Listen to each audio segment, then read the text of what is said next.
Lucas was bored on that rainy Friday night. Outside, the rain poured relentlessly against his bedroom window as he scrolled through his phone feed, looking for something to break the monotony. Suddenly, an anonymous message popped up on WhatsApp, containing just a link and a phrase, "Don't watch at night. If you do, don't say I didn't warn you." Hesitation took hold of Lucas for a moment, but curiosity won out. He knew that mysterious videos and challenges were part of what he usually watched online, always seeking something strange and unbelievable. Ignoring the warning would be wise, but the forbidden had an irresistible appeal. With the rain intensifying outside, Lucas put on his headphones, adjusted the volume, and clicked the link. The video had a simple title, "Don't Watch at Night." On the screen, a countdown timer showed exactly 23 hours. The glow from the phone lit up the dark room, while the device's clock blinked discreetly in the corner of the screen. His heart raced as he settled into his chair, feeling the screen's light reflect on his anxious face. Despite the growing discomfort inside him, there was something strange in the air, as if the atmosphere was heavy, as if the silence was denser than usual, except for the constant sound of the rain. Then, the video began. In the darkness of the room, the phone's screen came alive with images that looked like fragments of a nightmare. The video showed nothing clear, just disconnected flashes and rapidly moving shadows. Amid static noises and almost inaudible whispers, Lucas felt a chill run down his spine, as if those images weren't just images, but something trying to communicate directly with him. The video seemed to watch him, as if invisible eyes penetrated beyond the screen. With every second, the feeling grew, an unsettling presence that filled the room, making the air thicker and harder to breathe. His fingers trembled slightly, but he couldn't look away.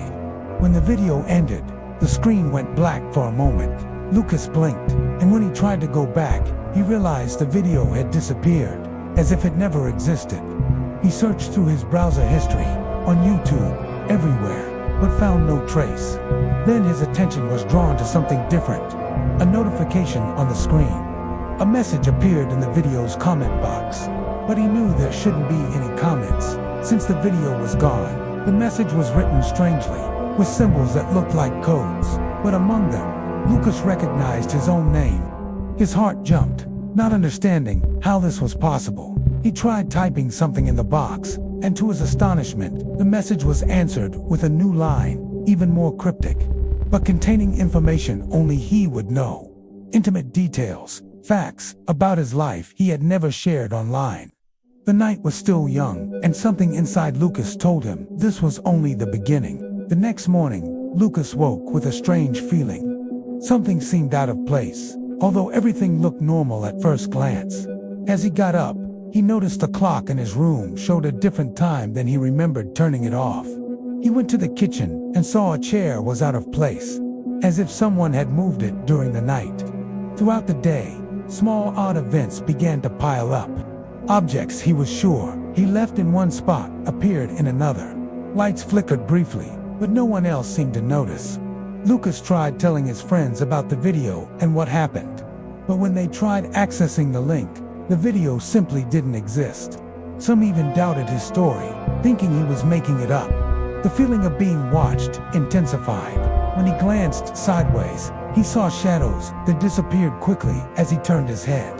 The silence in his apartment felt heavier, amplifying every unexpected noise. Even the sound of the rain seemed louder and more disturbing. Lucas tried to ignore the signs, but the unease only grew.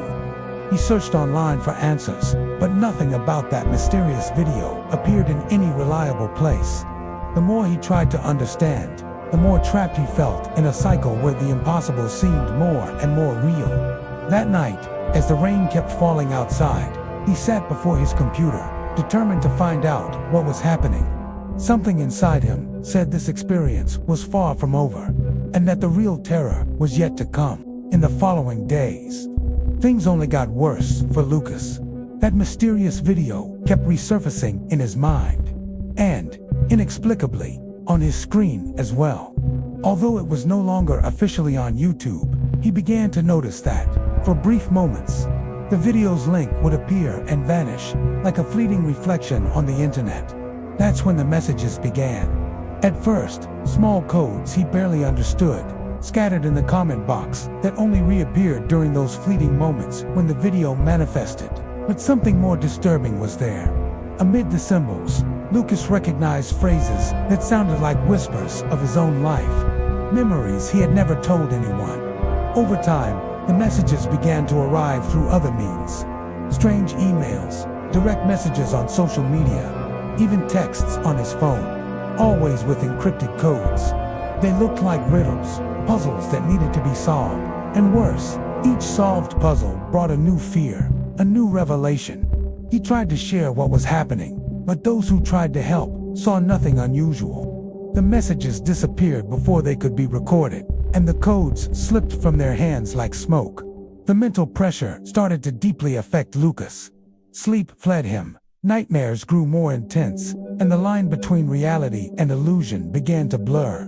The feeling that something, or someone, was watching his every move became constant. Lucas knew he needed to decode those messages, but each answer seemed to bring him closer to an unknown abyss. The video, "Don't Watch at Night," was no longer just a video. It was a presence invading his life, an invisible entity he didn't know how to face. As the days passed, the phenomena around Lucas became more intense and uncontrollable. Voices began to emerge, low and indistinct whispers echoing through the walls of his apartment, even when he was alone. Each night, lights flickered without reason, and fleeting shadows danced in the corners of his vision, vanishing as soon as he tried to look directly. Nightmares invaded his sleep with vivid images so real that when he awoke, he barely knew whether it was dream or reality. In them, a dark figure approached slowly, its eyes glowing with a cold, inhuman light. These visions disturbed his mind and seemed to spill into his daily life, leaving him more and more disconnected from the real world. Desperate, Lucas tried to erase any trace of the video. He cleared his history, uninstalled apps, blocked links, even formatted his phone. But every night, precisely at 11 p.m., the video reappeared. The phone's screen lit up on its own, showing that threatening countdown, like a ticking bomb. His mental health began to crumble. He distanced himself from friends, fearing that whatever was chasing him might reach them too. Isolation became his only defense, though he felt it wasn't enough. Fear had taken over his body and mind, and he no longer knew whom to trust. Not even himself. The feeling of being trapped in a never-ending cycle grew. Lucas knew that entity, whatever it was, wouldn't leave him alone until it fulfilled its purpose. He had to find a way to confront it. But the question consuming him was, would he survive what was coming? On the night that marked exactly 1 week since everything began, Lucas sat in front of his computer, his pale face lit only by the cold light of the screen. He had decided to face whatever that video was and expose the truth to the world, no matter the cost. With his phone beside him, ready to record everything, he clicked the link again, which appeared relentlessly once more at exactly 11 p.m. The video started with the same countdown, but now a new message appeared in flickering red letters on the screen. "You are already one of us." Lucas's heart raced, fear mixing with adrenaline. The dark figure from his nightmares seemed to emerge from the shadows, filling the room with an oppressive presence. He tried to turn off the device, but it was useless. Lights flickered wildly, and the temperature dropped suddenly. Voices whispered his name, calling him to a place he couldn't understand but felt was real and near. The phone's screen changed to show scenes of empty places he recognized. His neighborhood, his home, now distorted and dark. Before he could react, an invisible hand seemed to grab him, pulling him into the screen. The video, the link, the message, all disappeared along with him. The computer kept recording, capturing his last breath of terror and confusion. The next day, Lucas's friends and family found only the video, mysteriously published on his channel. A silent black video, with just the phrase, "Don't watch at night." A final warning, directed at anyone daring to watch. Don't search for it. Don't click it. Don't watch, because whoever watches, will never be the same again.